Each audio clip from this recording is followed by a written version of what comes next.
Et puis ce qu'ils ne pensent pas, c'est que si on arrête carrément de manger de la viande, ils vont donner le fusil à l'agriculteur pour se suicider. Viande, poisson, j'en consomme pas. Je dirais 4 à 5 fois par semaine. Je consomme surtout de la viande et c'est en moyenne 3... Je peux m'en passer facilement de la viande, mais une fois par jour, on va dire. Je sais que quand j'étais petit, ça a été beaucoup.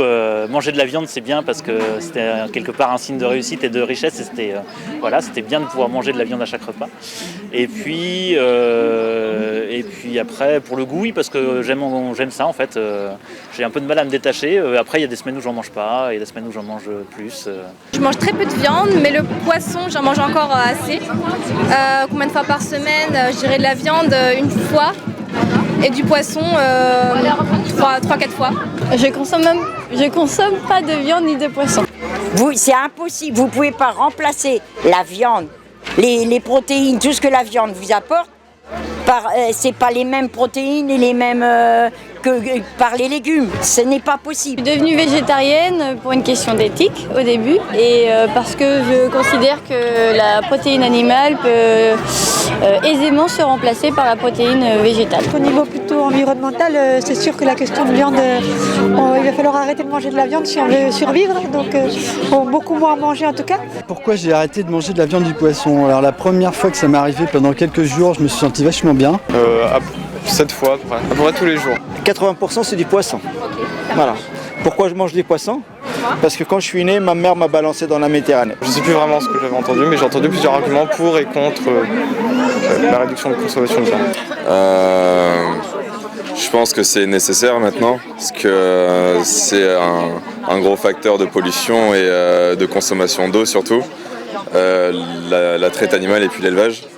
Mais je comprends aussi très bien que ce soit difficile pour la majorité des gens parce que c'est quelque chose qui est encore beaucoup dans les mœurs, surtout dans les pays développés. Mais je pense que c'est vraiment un virage à prendre, quoi. Avant, je mangeais beaucoup de viande. Après, la viande maintenant me dégoûtait un peu.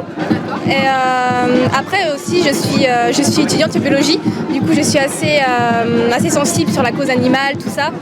Et après, ce n'est pas une motivation première pour le fait que je réduise de la viande, c'est juste que ça me dégoûte naturellement. Et je trouve ça bien qu'il faut réduire par rapport à la consommation d'eau, tout ça pour la planète. Je trouve ça bien aussi, donc forcément ça influe, mais voilà.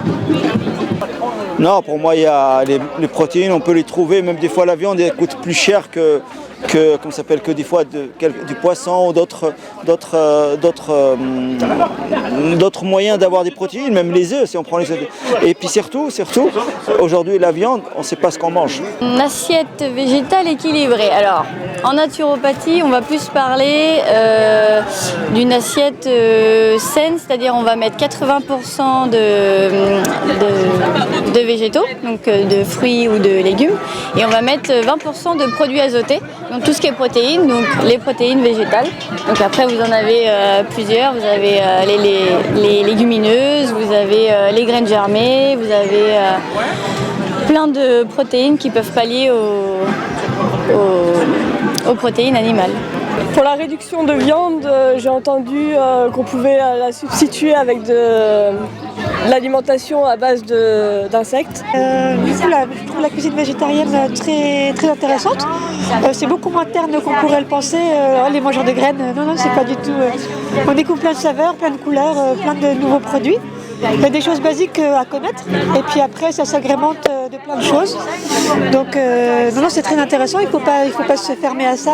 Ce serait dommage de passer à côté de plein de bons petits plats.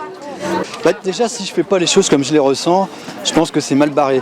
Donc je me transpose ça pour tout le monde. Je pense que c'est vraiment important d'être en accord avec soi-même. Après, c'est encore une fois de plus une histoire d'état d'esprit, d'éducation, de connaissances finalement, qu'il faudrait arriver à peut-être faire progresser. On était à la campagne, on élevait nos animaux avec les produits qu'on produisait à la ferme et on tuait nos bêtes et on mangeait.